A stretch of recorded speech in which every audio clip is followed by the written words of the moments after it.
Engineer Selim আছেন, সদস্য সচিব মুস্তাফিজুল মোমেনী মিথুন এবং আরও নেতৃবৃন্দ রয়েছে, উপস্থিত সুধীবৃন্দ, সারা দেশ থেকে অসহায় পরিবার এবং গত আন্দোলনে যারা আহত হয়েছেন বা নিহত হয়েছেন তাদের পরিবারের সকল সদস্যকে আমি আন্তরিকভাবে কৃতজ্ঞতা জানাচ্ছি, ধন্যবাদ জানাচ্ছি এই অনুষ্ঠানে আসার জন্য। আর বেলা হয়ে গেছে, আর বেশিক্ষণ বলার কিছু নেই, মূল কথাগুলো এগুলো সবাই বলেছেন। আজকে আপনারা সবাই জানেন যে আমাদের নেতা বিএনপির ভারপ্রাপ্ত চেয়ারম্যানের জন্মদিন উপলক্ষে আমরা কোনো অনুষ্ঠান করছি। তিনি সারা দেশে আমরা বিএনপি পরিবার এই সংগঠনটির মধ্যে দিয়ে তিনি অসহায় পরিবারের মাঝে যে যোগাযোগটা করেন সেই কর্মসূচির অংশ হিসেবে আজকের এই অনুষ্ঠান সারা দেশে বেশ কিছু পরিবারকে নিয়ে আসা হয়েছে, তাদের কিছু সহায়তা দেওয়া। বিএনপির ভারপ্রাপ্ত চেয়ারম্যান তিনি গতবারও তার জন্মদিন পালন না করার জন্য দলকে নির্দেশ দিয়েছিলেন, আমরা সেভাবেই কোনো কর্মসূচি গ্রহণ করিনি। এবারও তিনি নির্দেশ দিয়েছেন কোনো কর্মসূচি গ্রহণ না করার জন্য। আমি মনে করি যে বিষয়টি গভীরভাবে উপলব্ধি করেছে, সামগ্রিক বিষয়টি উপলব্ধি করেছে, সারা দেশকে বিবেচনার মধ্যে নিয়ে একজন জাতীয় নেতা তার জনগণ কিভাবে থাকে, জনগণের গভীরে কি বিষয়টি অনুভূত হচ্ছে সেটা উপলব্ধি করার ক্ষমতা যার যত বেশি তিনি তত বড় জাতীয় নেতা, তিনি তত বড় জনঘনিষ্ঠ জাতীয় নেতা। আমার মনে হয় ওই বিবেচনায় তিনি বিশ্লেষণ করেছেন সমাজকে, রাষ্ট্রকে, গভীরভাবে অনুধাবন করেছেন সময়কে, সময়, জাতিগোষ্ঠী, রাষ্ট্র, এগুলি বিচার বিশ্লেষণ করেই তিনি সিদ্ধান্ত নিয়েছেন গত 2 বছর হলো আমরা কোনো ধরনের কর্মসূচি গ্রহণ করি। যে দেশে তার মা তার সন্তানকে বাজারে বিক্রি করে দেয় শুধু ক্ষুধা নিবৃত্তের জন্য, যে দেশে কোনো ব্যক্তি তার কিডনি বিক্রি করে দেয় পরিবারের ক্ষুধা নিবারণের জন্য, সেই দেশের একজন নেতা, জনঘনিষ্ঠ এবং জনপ্রিয় নেতা, তিনি কি করে তার জন্মদিন করবেন? কত মানুষ অসুস্থ, কত মানুষ ক্ষুধার্ত, জুলাই আন্দোলন তার আগের পূর্বাপর বিএনপির কত নেতাকর্মী এবং সারা দেশের কত মাসুম বাচ্চা, শিশু, তরুণ, কিশোর, যুবকরা নিজের জীবন দিয়ে গণতন্ত্র ফিরিয়ে নিয়ে এসছে, তাদের পরিবারে এখনো আহাজারি চলছে, কান্না এবং অশ্রু জলের বর্ষিয়ার মধ্যে দিন যাপন করছে। সেখানে কি করে বাংলাদেশের একটি বৃহত্তম রাজনৈতিক দলের নেতা তিনি তার ঢাকঢোল পিটিয়ে জন্মদিন, এই সমস্ত বিষয়গুলি তিনি চিন্তা করেছেন এবং সুস্পষ্টভাবে বলেছেন, এইভাবে বলে দেন যে কোনো আড়ম্বরপূর্ণ কোনো ধরনের অনুষ্ঠান করা যাবে না। আজকে 20 নভেম্বর আমরা অসহায় মানুষের মাঝে কিছু তার পক্ষ থেকে কিছু সহায়তা দেওয়া হয়েছে। তো এই উপলব্ধি যিনি করতে পারেন তিনি তো জনগণের সবচেয়ে আদৃত এবং অত্যন্ত ঘনিষ্ঠ আত্মীয় হিসেবেই তিনি জনগণের মাঝে পরিচিত পাবেন, তার জনপ্রিয়তা লাভ।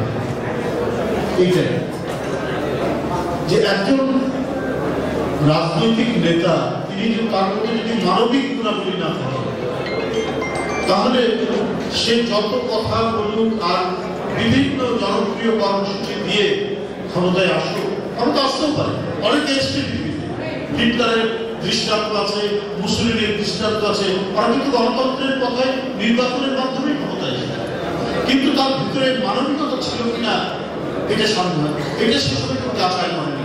তিনি দেশের কথা বলছে, এই দেশ পরাজিত হয়েছে, এই দেশ ইংল্যান্ড ফ্রান্সের কাছে আজকে আমরা ছোট হয়ে গেছি, আমাদের দেশের একটা বিরাট অংশ কেটে নিয়ে গেছে রাশিয়া, ইত্যাদি কথা বলে মানুষের মধ্যে একটা জাতীয়তাবাদী মানে একটা উগ্র উগ্র জাতীয়তাবাদী চেতনা তৈরি করেছে।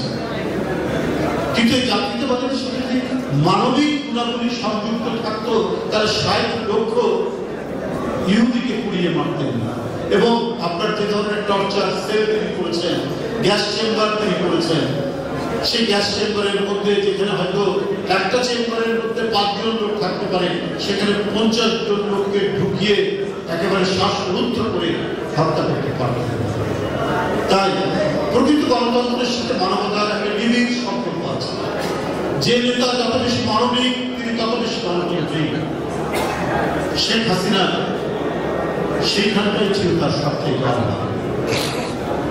উনি মানবতা ধারণ করতে পারেন, উনি মানবতাকে অবলম্বন করতে পারেননি বলেই রাষ্ট্র ক্ষমতায় যে নিষ্ঠুরতা তিনি দেখিয়েছেন, এই নিষ্ঠুরতা বাংলাদেশের ইতিহাসে আর কেউ দেখিয়েছেন বলে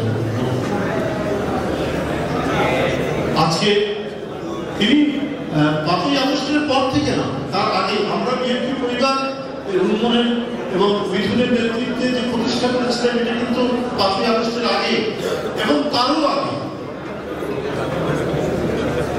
2009 সাল বা 8 সালে শুধু বিএনপির নেতা কর্মী না, যারা বিএনপি করে না এই সমস্ত পরিবার আজকেও আছে। তারা যেমন গুলিতে আহত আছেন, নিহত পরিবার আছে এবং অসহায় পরিবার আছে যারা বিএনপি করে। তিনি তো জাতীয় নেতৃত্বের জায়গা আছে, তো তিনি শুধু যদি শুধু দল নিয়েই চিন্তা করেন, দলের নেতা কর্মী নিয়ে চিন্তা করেন, তাহলে তিনি জাতীয় নেতার আসনে থাকবেন না। এই বৈশিষ্ট্যটি তার মধ্যে নেই। আমরা কদিন আগে ঘুরে আসলাম পড়ুয়া থেকে, একটা ক্ষুধার্ত লোক 5 দিন খেতে পায়নি। একটা সংবাদপত্রের একবারে কোণে এই সংবাদটি তিনি দেখেছেন কোনো না কোনোভাবে। এখন তো কমিউনিকেশনের নানা মাধ্যম হয়েছে, এই মাধ্যমে তিনি দেখেছেন। আমরা বিএনপি পরিবারকে সেখানে পাঠিয়েছেন, আসলেই দেখি যে 5-6 দিন কিছু করতে পারেনি, তাদেরকে সহযোগিতা দেওয়ার জন্য তিনি পাঠান না, আমিও গিয়েছিলাম তাদের সাথে। তারা বিএনপি করে। এই যে জাতীয় রাজনীতির একটি কেন্দ্রবিন্দু থেকে গোটা জাতিকে তিনি অবগাহন করতে পেরেছেন তার হৃদয়ের মধ্যে, এটাই জাতীয় নেতৃত্বের একটা বড় বৈশিষ্ট্য নিয়েই যারা তারেক রহমান কাজ করছেন। তো এই কাজের মধ্যে আলাদাভাবে তার জন্মদিন পালনের তো কিছু নেই। তার সমস্ত যে কাজগুলো, এই কাজগুলো যেভাবে তিনি করছেন এবং এর যে অব্যাহত ধারা থাকতে পারে, তার প্রতিটি দিনই হবে জন্মদিনের, এই কাজগুলোই হবে তার জন্মদিনের কাজ। আলাদা করে কোনো উৎসব বা আয়োজনের দরকার নেই, এর মধ্যে তিনি পৌঁছে যাচ্ছেন মানুষের মধ্যে, মানুষের কাছে।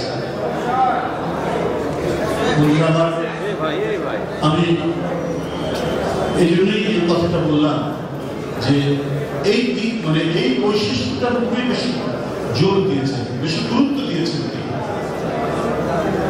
বলে কোথায় পাহাড়, কোথায় পূর্বাধারের সমুদ্র, কোথাও তিস্তা নদীর চর, বাংলাদেশের প্রত্যন্ত অঞ্চল, জনপদের পর জনপদ, যেখানে আহাজারি, যেখানে ক্ষুধা, যেখানে অন্যায়, যেখানে উদ্ভ্রান্ত আক্রমণ হয়ে মানুষ আর বিধ্বস্ত অবস্থায়, অসুস্থ অবস্থায় পড়ে আছে, সেখানে তিনি তার আশ্বাসের বাণী শোনাচ্ছেন। হয়তো সহযোগিতা খুব অল্প, তেমন কিছু নয়, কিন্তু আমাদের কাছে তো এই জিনিসগুলো একটা ইম্প্যাক্ট অনেক বেশি মানুষের মধ্যে। আমাদের কাছে তো এই জিনিসগুলো জমা থাকছে। যদি বিএনপি রাষ্ট্র ক্ষমতায় আসে, তখন তার এই সামাজিক কর্মকাণ্ডের, সমাজ সেবামূলক কর্মকাণ্ডের এই পরিধিটা আরো বাড়বে, সেটাকে প্রমাণ, সেটাকে আলামত হচ্ছে আমরা বিএনপি পরিবারের এই কর্মকাণ্ড।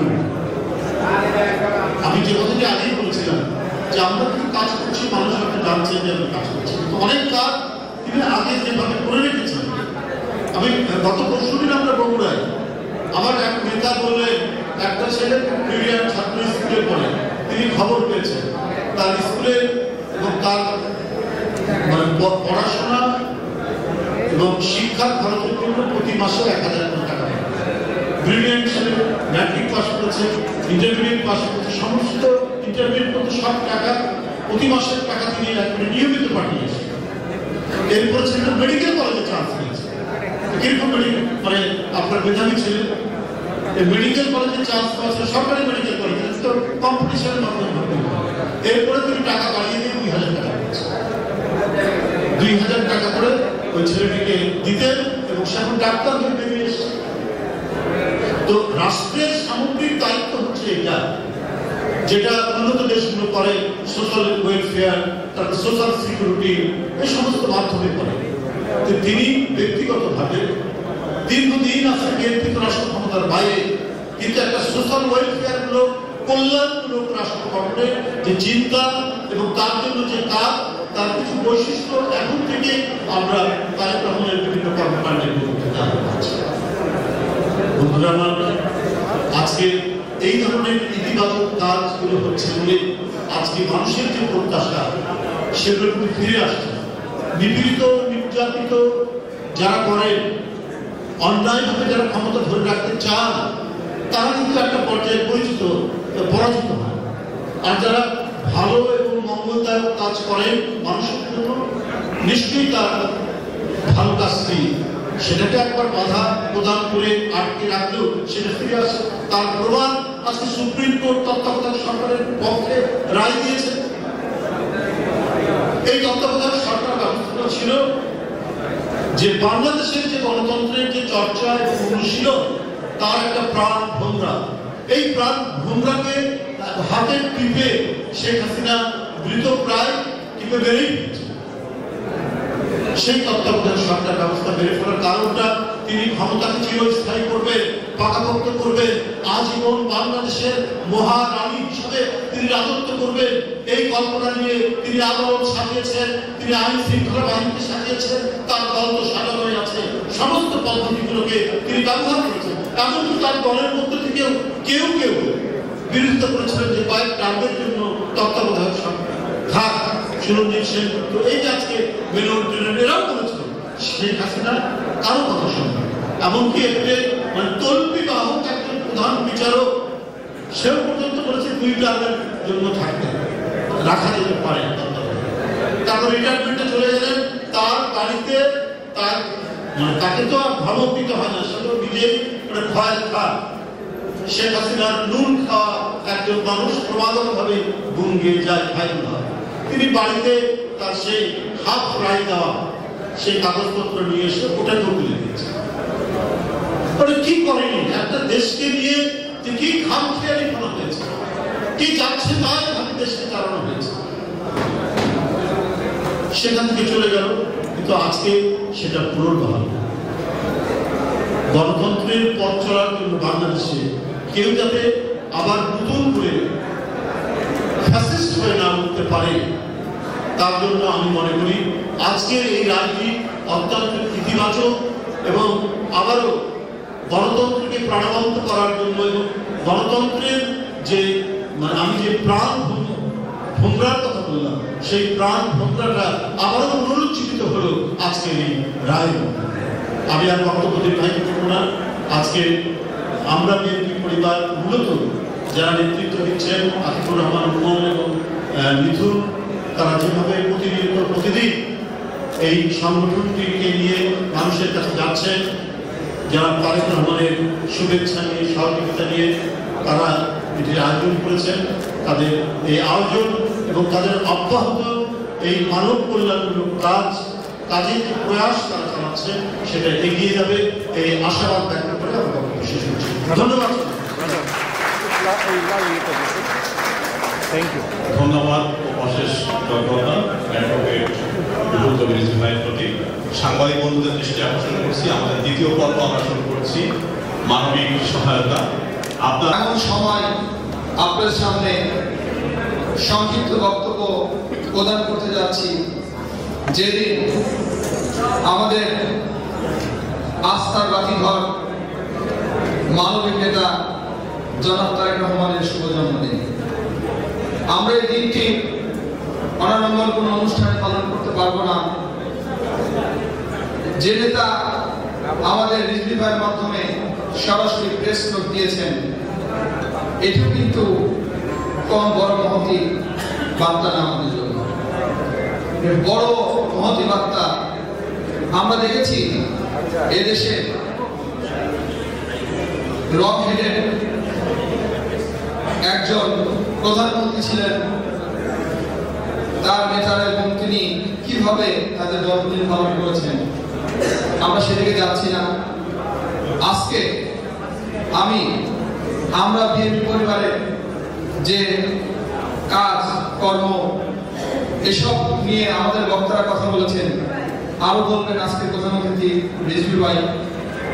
আমি সংক্ষিপ্ত আকারে আমাদের আস্থার বাতিঘর জনাব তারেক রহমানের সম্বন্ধে কিছু কথা বলতে চাই।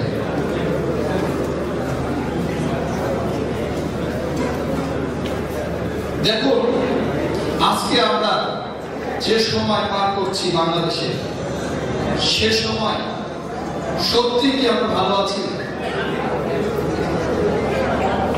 আসলে আমরা ভালো নেই। বুকে হাতে কেউ বলতে পারবো না আমরা ভালো আছি।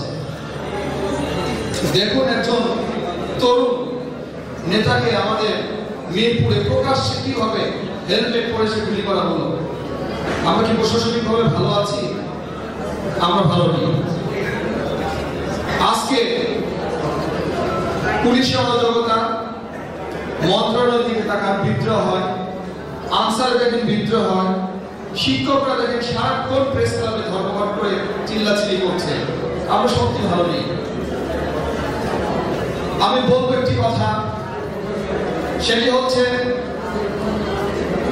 7 নভেম্বর বিপ্লব 7 নভেম্বর শিফা জনতা যেমন আমাদের নয়নমণি চির অমর শহীদ প্রেসিডেন্ট জিয়াউর রহমানকে বন্দিদশা থেকে মুক্তি করে এদেশে দায়ভার দিয়েছিল, আজকে কিন্তু দেখেন ঠিক আকাশে বাতাসে সেরকমের দুর্যোগের ঘটনা। আমরা কিন্তু ভালো নেই। আমি বলতে চাই, খুব দ্রুতই একটি সুষ্ঠু নির্বাচন হবে বাংলাদেশে। যতই দেরি হবে ততই ষড়যন্ত্র হবে, ততই আমরা পিছিয়ে যাব। আমরা 7 নভেম্বরের মতো অনুরূপ একটি জাতীয় নির্বাচন চাই বাংলাদেশে, যার মাধ্যমে আমাদের প্রিয় নেতা জনাব তারেক রহমানকে আমরা যদি এই বাংলাদেশের দায়িত্ব দিই, তাহলে দেখবেন ওনার পিতার মতো উনিও ইনশাআল্লাহ এই বাংলাদেশের গর্বের কাঁধে কাঁধ মিলিয়ে আপনাদের। আমি বক্তব্য দীর্ঘায়িত করবো না, আপনার ত্রুটি ঘটাবো না, ধৈর্য ত্রুটি ঘটাবো না। আমি শুধু দোয়া চাই আমাদের প্রিয় নেতা খুব দ্রুতই বাংলাদেশে ফিরুক এবং সবার সাথে কাঁধে কাঁধ মিলিয়ে দেশটা গড়ার লক্ষ্যে কাজ করুক। আপনার সব আমরা বিভিন্ন জেলায় একাধিকবার গিয়ে আমাদের মানবিক কার্যক্রম পরিচালনা করে থাকি। কাদের জন্য করি তাদের বিষয়ে আমাদের কিন্তু জেনেছে এবং এই কার্যক্রম পরিচালনার জন্য আমরা পরিবারের যে সদস্যগুলো নিরন্তর ছুটে চলে, সেই সব সম্মানিত সদস্য আমাদের মাঝে রয়েছে। আমরা বিএনপি পরিবারের অন্যতম সদস্য মাহমুদ রানা লিটন, ফরাদ আলী সজীব, শাকিল আহমেদ, রুবেল আমিন, মুস্তাকিম বিল্লাহ আমাদের মাঝে রয়েছে। আমরা তাদের থেকে কৃতজ্ঞতা জানাচ্ছি এবং সংগঠনের পক্ষ থেকে ধন্যবাদ জানাচ্ছি। এ পর্যায়ে যে মানুষটি মূল্যবান বক্তব্য দিতে আসবে, ওনার কোনো বিশেষণ থাকে না, অনবশ্যই বক্তা, জাতীয় সংসদের একাধিকবার সংসদ সদস্য নির্বাচিত হয়ে এসেছেন লক্ষ্মীপুর থেকে, বাংলাদেশ জাতীয়তাবাদী দল বিএনপি অন্যতম মহাসচিব ও আমরা পরিবারের সম্মানিত উপদেষ্টা শহীদুদ্দিন এনি ভাই। প্রায় জেলাতে যারা আন্দোলন সংগ্রামে বিভিন্নভাবে ক্ষতিগ্রস্ত হয়েছে, তাদের পাশেই আমরা বিএনপি পরিবার দাঁড়িয়েছি এবং সহায়তার হাত বাড়িয়ে দিয়েছি। আজ থেকে প্রায় 1 বছরের বেশি হবে 5 আগস্টের পর বিএনপির ভারপ্রাপ্ত চেয়ারম্যান জনাব তারেক রহমান তার চিন্তা, তার ধারণা থেকে এই সংগঠনটি আত্মপ্রকাশ করেছিলেন এবং তার নিজস্ব কিছু চিন্তা যে ছিল, আজকে অনেকগুলা ধারাবাহিক কর্মসূচি বা প্রোগ্রাম করার পর আমরা আরো বেশি বুঝতে সক্ষম হচ্ছি একটা বিশেষ পরিকল্পনা নিয়ে ভারপ্রাপ্ত চেয়ারম্যান জনাব তারেক রহমান আমরা বিএনপি পরিবার এই সংগঠনটি শুরু করার। আমরা কেউ ছাত্রদল, কেউ যুবদল, কেউ বিএনপি, অনেক অঙ্গ সংগঠনের সঙ্গে সম্পৃক্ত আছি বা ছিলাম, এখনো তারা সংগঠন করেন। তাদের নিজস্ব কিছু সাংগঠনিক তৎপরতা থাকে আর আছে। আমরা বিএনপি পরিবার, বিএনপির কোনো অঙ্গ সংগঠন বা সহযোগী সংগঠন ডিরেক্টলি বলার কোনো সুযোগ নেই। তারেক রহমান তার চিন্তা এবং ধারণা থেকে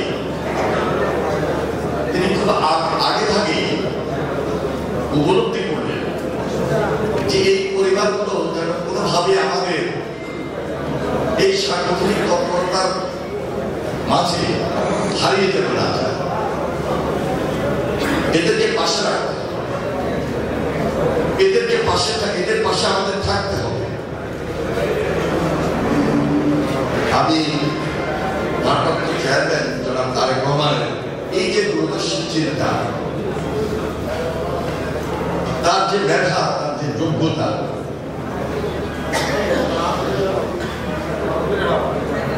এটা আজকে সারা বাংলাদেশে সাধারণ মানুষ তার নেতৃত্বকে খুব কাছ থেকে গ্রহণ করছে।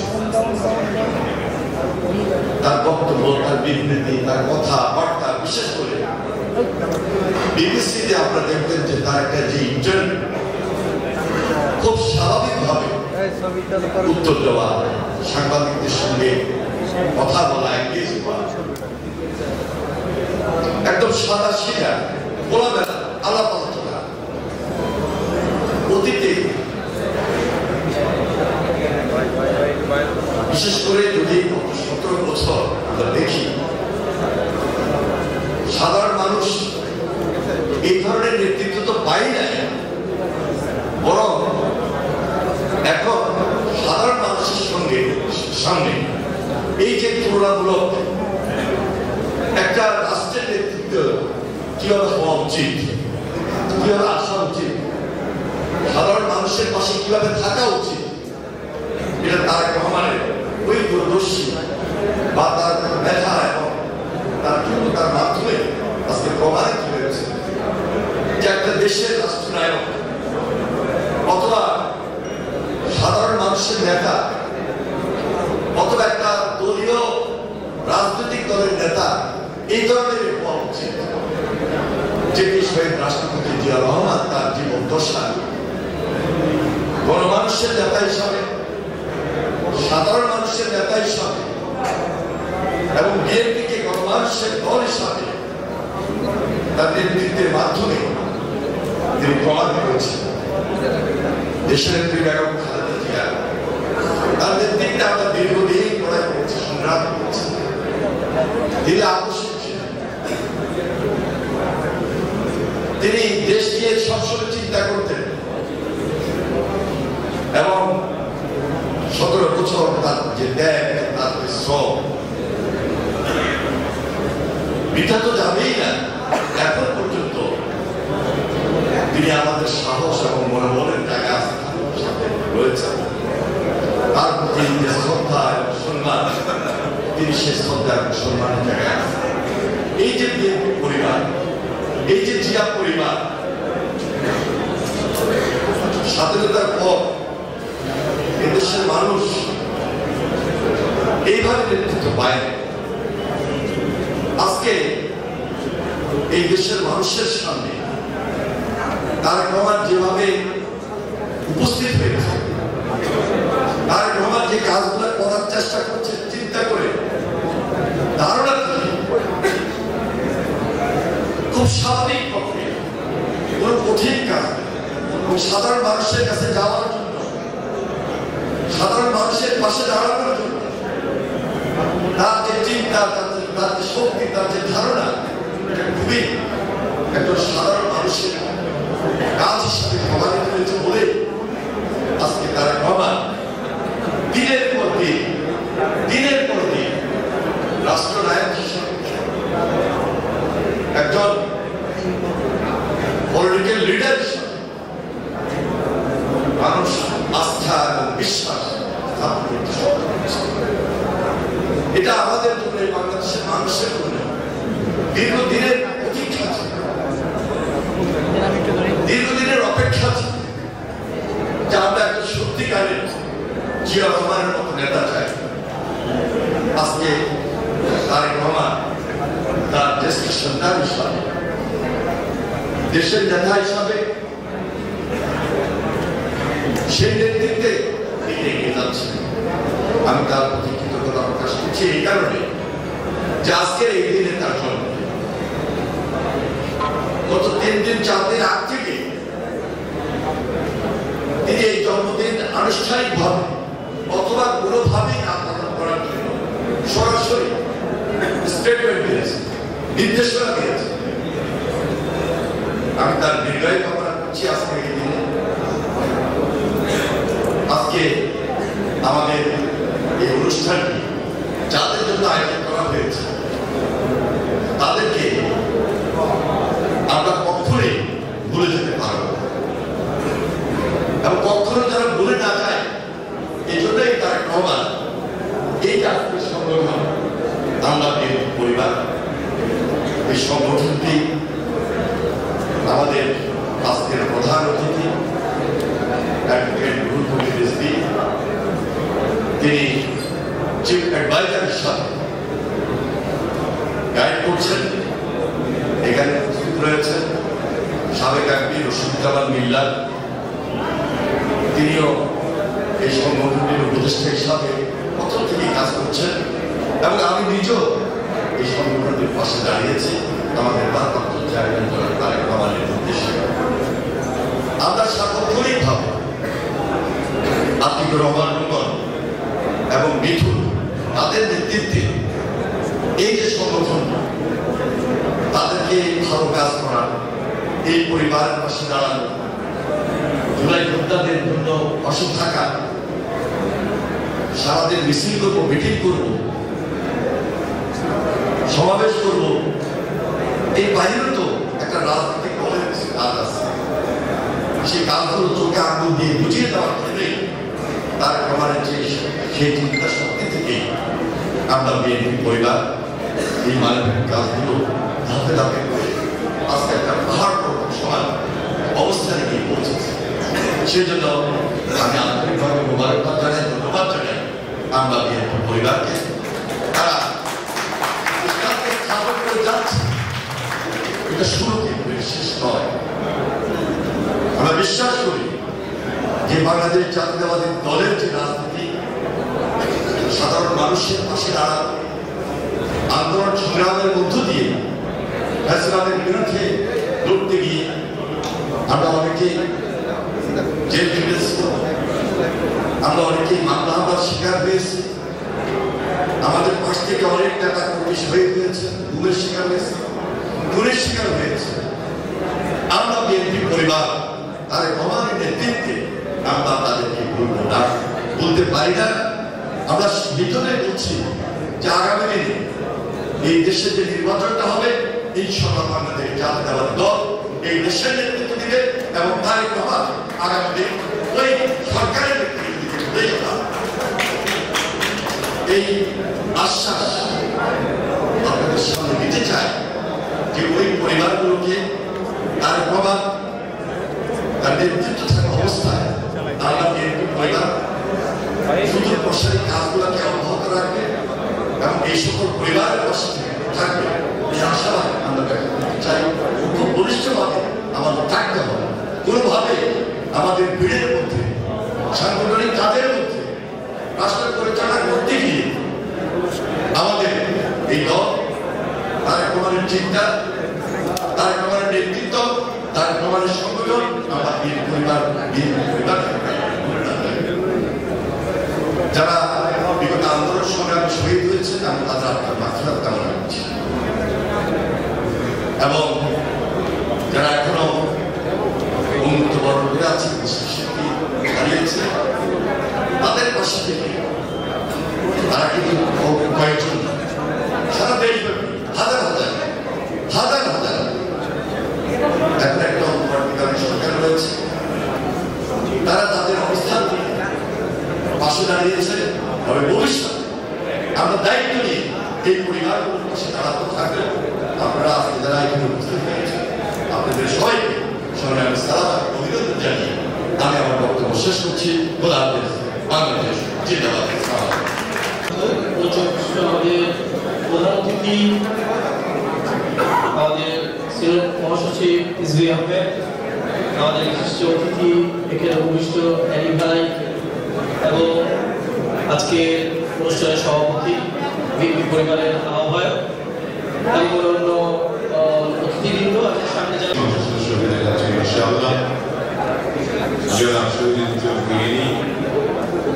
উপস্থিত মঞ্চে আমাদের ইঞ্জিনিয়ার বকুল ভাই, তিনিও নির্বাচন করছেন, আমাদের সেলিম ভাই সহ শহীদ পরিবারের বাবা এবং যারা সার্বক্ষণিকভাবে কষ্ট করে এই আমরা বিএনপি পরিবারের সদস্য সচিব মাসুদুল মুবিন মিথুন এবং যিনি এটাকে প্রাণবন্ত করেন সবসময় এবং সকল কিছু অ্যারেঞ্জ করেন এই মানবিক প্রোগ্রামটিকে সুন্দর করার জন্য সিনিয়র সাংবাদিক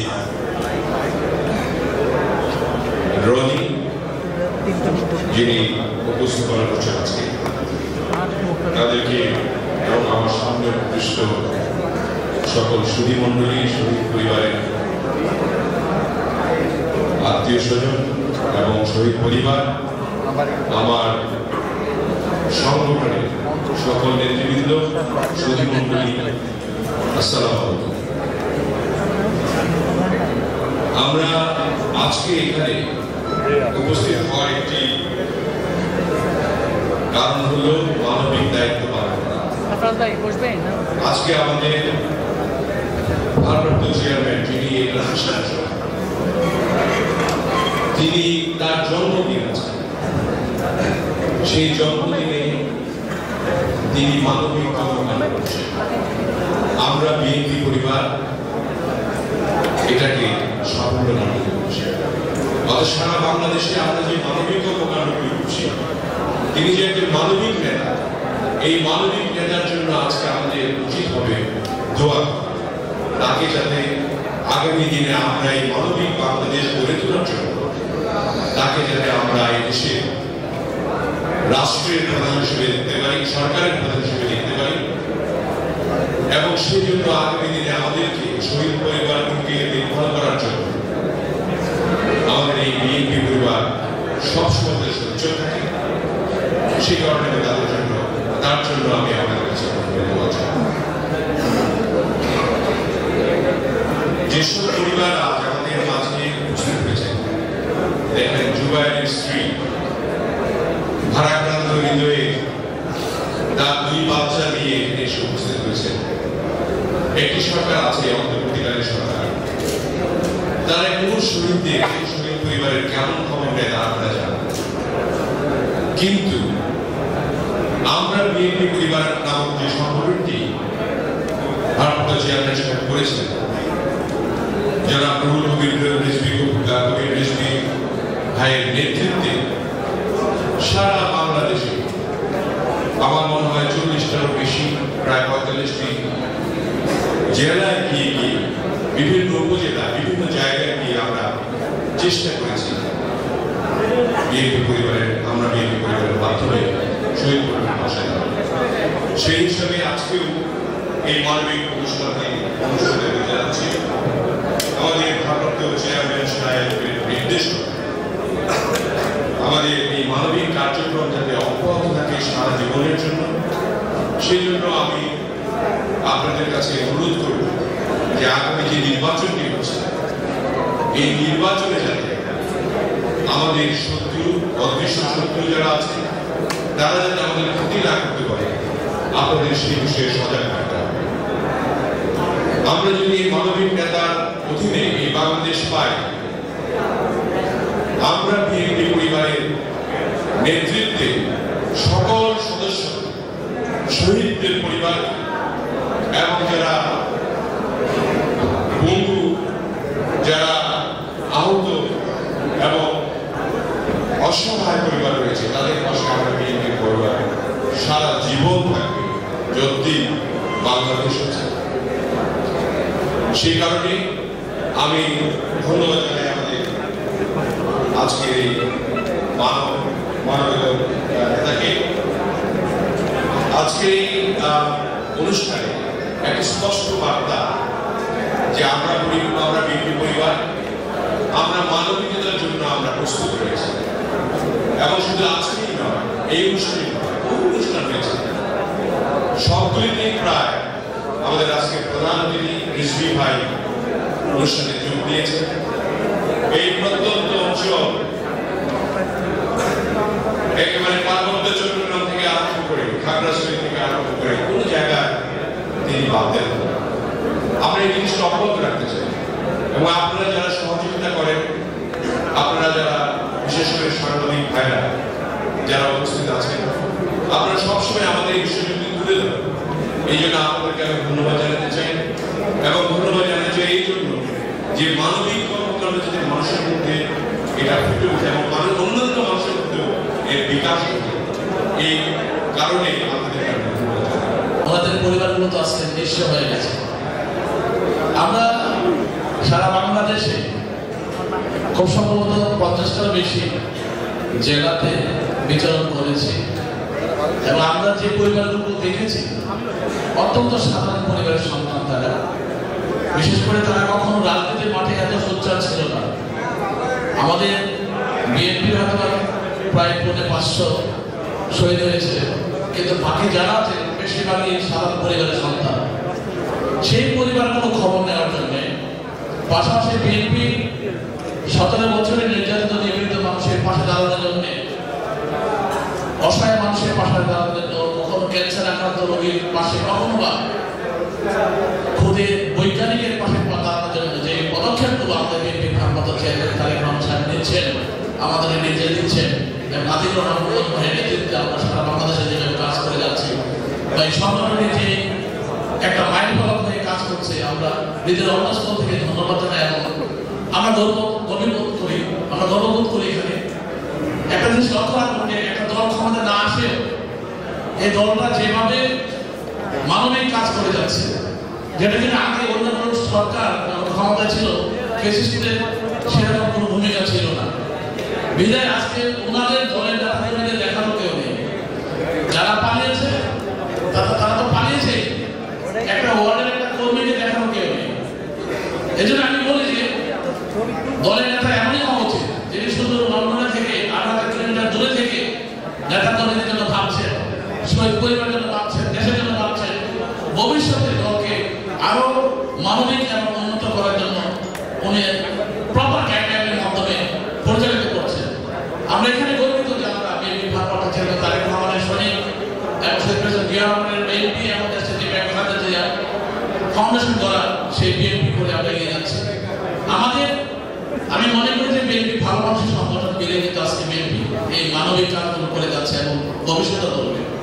এখানে পার্থক্য আওয়ামী লীগের সাথে বিএনপি, যারা কিনা অত্যাচার করে, নিপীড়ন নির্যাতন করে, আমরা শুনছিলাম যে উন্নয়নের রাস্তায় তারা উঠবে, কিন্তু আমরা দেখলাম তারা দুর্নীতির রাস্তায় উঠল। আমরা গণতন্ত্রকে পিছনে ফেলে উন্নয়নের কথা বলে আমরা দেখলাম গণতন্ত্র কিভাবে তারা দুলিশাত করেছে। এই জন্য আমি বলি যে বিএনপি কিন্তু ক্ষমতা আসলে জনগণের ভোটে আসবে। আগামী দিন বিএনপি জনগণের ভোটে নির্বাচিত হবে এবং প্রত্যেকটা নির্বাচনে আমি দেখেছি বিএনপি অংশগ্রহণ করে জনগণের ভোটের মাধ্যমে নির্বাচিত হওয়ার জন্য কথা বলেছে। কিন্তু শেখ হাসিনা 14 নির্বাচনে কিভাবে বিএনপিকে দূরে রাখা যায়, 18 থেকে কিভাবে দূরে রাখা যায়, কারণ 24 কিভাবে দূরে রাখা যায় সেই পরিকল্পনা করেছিল। আপনার হোসেন ভাই উনিও আমাদেরকে নানাভাবে পরামর্শ দিয়ে থাকেন, ওনাকে ধন্যবাদ। আমাদের মাঝে আরো একজন উপস্থিত আছেন, আরো দুজন পরিসংখ্যান বিএনপির সদস্য সচিব শাহজাহান কবির ভাই, ধন্যবাদ আপনাকে, এবং বিশিষ্ট সংগঠক ও ব্যবসায়ী আশিকুর রহমান সুজন ভাই, ওনাকেও আমরা স্বাগত জানাই।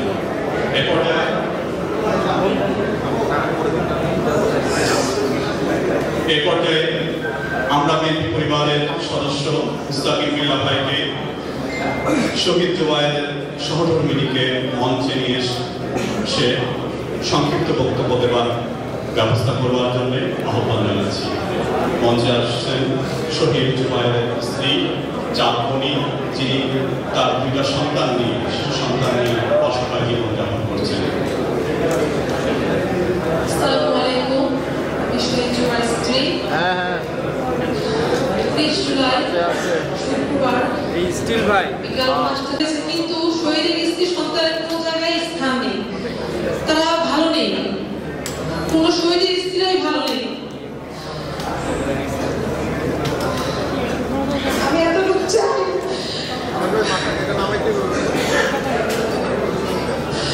আমার সন্তান, আমি আমার সন্তানদের নিয়ে ভালোভাবে থাকতে চাই। জনাব তারেক রহমানের কাছে একটাই অনুরোধ, আমার স্বামীর বিচার চাই, আমি আমার সন্তানের ন্যায্য বিচার চাই।